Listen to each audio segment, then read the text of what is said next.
પંચમહાલ જિલ્લામાં ચાંદીપુરા વાયરસ જેવા લક્ષણો ધરાવતા વધુ 2 બાળકોના મોત થતા ચિંતા વધી છે। ગોધરાના ચાચપુર મણિપુર ગામના 1 વર્ષના બાળક અને કાલોલ તાલુકાના ઘોડા ગામમાં 2 વર્ષના બાળકનું સારવાર દરમિયાન મોત થયું હોવાનું સામે આવ્યું છે।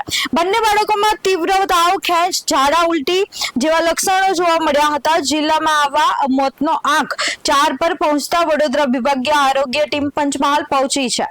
હાલ સમાન લક્ષણો ધરાવતા અન્ય 4 બાળકો ગોધરા સિવિલ હોસ્પિટલમાં સારવાર હેઠળ છે।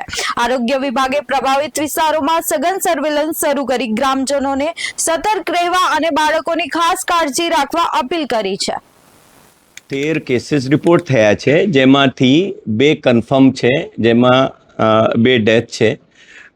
ચાંદીપુરમ વાયરસના અત્યારે જે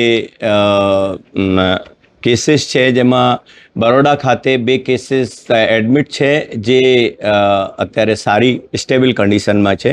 અહીંયા પણ એડમિટ છે અને આમાં આપના માધ્યમથી હું ખાસ એ કહેવા માગું છું કે આ એક સેન્ડ ફ્લાયથી થતો રોગ છે અને જે આ ચોમાસાના સિઝનમાં જે જગ્યાએ તિરાડ હોય, કાચા મકાન હોય, લીપણવાળા મકાન હોય, એ લીપણમાં આ સેન્ડ ફ્લાય ડેવલપ થાય છે અને એને માટે જે બાળકને તાવ આવતો હોય, ઉલટી થતી હોય, માથાનો દુખાવ થતો હોય, ખૂબ જ નબળાઈ આવી જતી હોય, ઇવન કન્વલ્ઝન આવે અને એવા બાળકને તાત્કાલિક અમારી ટીમો સર્વેલન્સની કામ ચાલુ છે, કામ કરી રહી છે અને એ ટીમો પણ સતત એમને સૂચનાઓ આપવામાં આવી છે। કોઈ પણ એવો શંકાસ્પદ દર્દી દેખાય તો તાત્કાલિક આપણા પ્રાથમિક આરોગ્ય કેન્દ્ર મેડિકલ ઓફિસર સાથે સંકલન કરીને સામૂહિક આરોગ્ય કેન્દ્ર અને આ સિવિલ હોસ્પિટલ જીમર્સ ગોધરામાં તાત્કાલિક એને રેફર કરે। અહીંયા વેન્ટિલેટરથી માંડીને તમામ સુવિધાઓ છે। આજે સવારે આવીને